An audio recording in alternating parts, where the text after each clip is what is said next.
untuk melihat lagi kira-kira apa yang disebutkan oleh Tip Deksus Bareskrim Polri terkait 9 tersangka dalam kasus ini. Berikut. Yang ketiga yaitu kelompok pelaku pencucian uang. Yang pertama yaitu DH, 39 tahun, dengan peran sebagai pihak yang bekerja sama dengan pelaku pembobol bank untuk melakukan pembukaan blokir rekening dan memindahkan dana yang terblokir. Yang kedua yaitu IS, 60 tahun, dengan peran sebagai pihak yang bekerja sama dengan pelaku pembobol bank yang menyiapkan rekening penampungan dan menerima uang hasil kejahatan.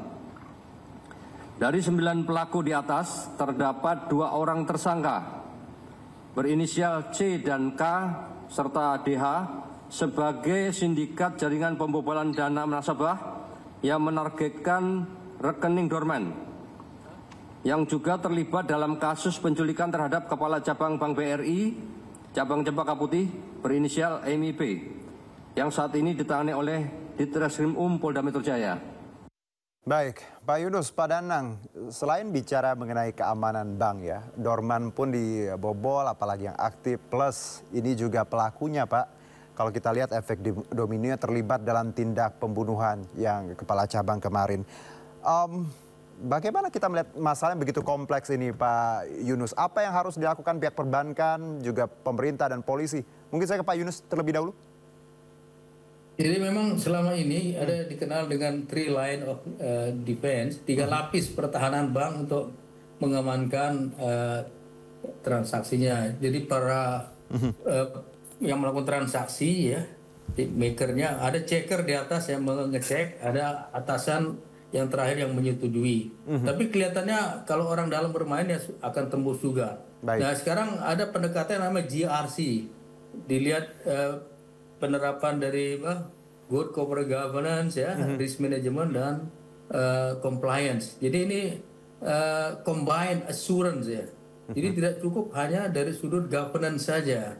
Dari sudut katakanlah risk management tadi ya, juga perlu dilakukan identifikasi, dinilai, diawasi, kemudian kepatuhan kepada SOP yang tadi 3 line of defense itu juga harus dipegang teguh. Ini kan kelihatannya ya orang banknya sendiri berdua sudah ikut bermain dan dia menerobos, menyimpang dari prosedur yang ada di dalam. Jadi kalau udah prosedur disimpangi, katakanlah aturan tidak diikuti, yang bermain juga orang dalam dan kerjasama juga sama orang luar ya, usaha mengamankan itu memang lebih susah. Tapi pendekatan combined assurance tadi dengan good corporate governance yang baik ya, kemudian risk management yang bagus juga ya, kepatuhan kepada tentuan dan SOP yang ada, saya kira bisa membantu. Jadi namanya combined assurance, tidak hanya satu pendekatan, harus kombinasi. Baik, combined. Itu harus dilakukan. Oke, Pak Yunus, kalau kita lihat dari kasus ini kan Jawa Barat ya Pak ya, dan tadi pelakunya 9. Apakah ini bukan kasus baru dan terakhir? Karena kalau kita lihat ini skalanya Jawa Barat, bisa saja wilayah-wilayah lain juga ada pola yang sama menurut Anda Pak Yunus? Ya memang kalau dilihat kan yang kena ini KCP, cabang pembantu itu kecil sebenarnya. Duitnya tidak sebanyak kantor cabang penuh atau kantor pusat ya. Jadi ini ya cukup mengkhawatirkan, karena kalau sekecil gini pun sudah jadi target yang di Cempaka Putih, yang di Jawa Barat. Untuk yang lebih besar ya akan lebih besar lagi targetnya. Dan saya cenderung menganggap ini bukan membobol dormant account, tapi justru satu rekening yang aktif. Nah memang menyembunyikannya dengan berbagai macam transaksi tadi, diubah bentuknya, kirim ke remittance, kirim ke money changer, kirim ke dormant, itu yang namanya cuci uang seperti itu. Conversion and transfer procedure crime, mengubah bentuk, memindahkan hasil kejahatan. Ini udah ada cuci uangnya ini. Udah pasti gitu. Iya pasti Pak, karena tadi angkanya besar dan tidak diputar-putar. Kalau saya ke Pak Danang, Pak, kalau kita lihat mungkin dari PPATK sendiri, bagaimana membedakan antara pemilik rekening yang memang tengah withdraw with their money atau dengan sebuah pembobolan, Pak? Ada perbedaan yang signifikan, Pak Danang? Ya, memang kalau dari tipologi yang ada, biasanya kalau pembobolan itu kan ingin menghabiskan dalam waktu seketika. Ya. Artinya dalam waktu cepat uang itu dipindahkan ke beberapa pihak, gitu kan ya. Lain halnya dengan rekening kalau dia nasabah natural gitu kan biasanya nggak akan seperti itu. Nah itu biasanya harusnya muncul di alert sistem perbankan sehingga dapat diidentifikasi lebih dini. Tapi memang kalau saya cermati sebenarnya di sini ada 3 ya. Yang pertama perlu dipastikan bahwa aplikasinya benar-benar aman. Yang kedua adalah prosedurnya benar-benar prudent. Dan yang ketiga adalah orangnya juga perlu pembinaan secara terus-menerus. Jadi 3 kunci itu saya kira perlu diperhatikan oleh pihak perbankan. Oke, tapi Pak Danang, kalau kita lihat pola yang di Jawa Barat, di Cempaka Putih seperti itu Pak, apakah memang walaupun mungkin belum bisa diungkap oleh PPATK karena ini proses dalam investigasi, apakah bisa jadi wilayah-wilayah lain, KCP lain juga memang ada gejala yang sama Pak? Ya, kalau peretasan atau pembobolan modal seperti ini sebenarnya dari dulu juga sudah ada. Artinya ini bukan kejadian yang pertama atau kedua gitu. Dulu memang banyak juga rekening dorman itu dibobol oleh pasti melibatkan internal perbankan.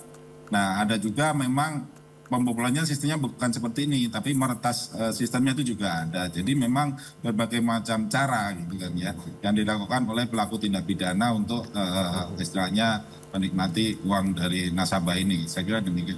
Oke. Kembali saya ke Pak Yunus. Pak Yunus, kalau kita lihat kasus yang terbaru ini ya Pak ya, 9 tersangka mereka membagi tanggung jawab antara pelaku, internal bank, otoritas pengawas juga dan juga dari eksternal. Anda melihat Pak bahwa apakah mereka memang sudah terlatih dengan proses yang sama, sudah berpengalaman seperti itu Pak Yunus, sehingga tadi angkanya juga besar dan punya grup yang besar ini Pak Yunus? Kalau dilihat keterlibatan 2 orang pelakunya melakukan juga di bank lain ya.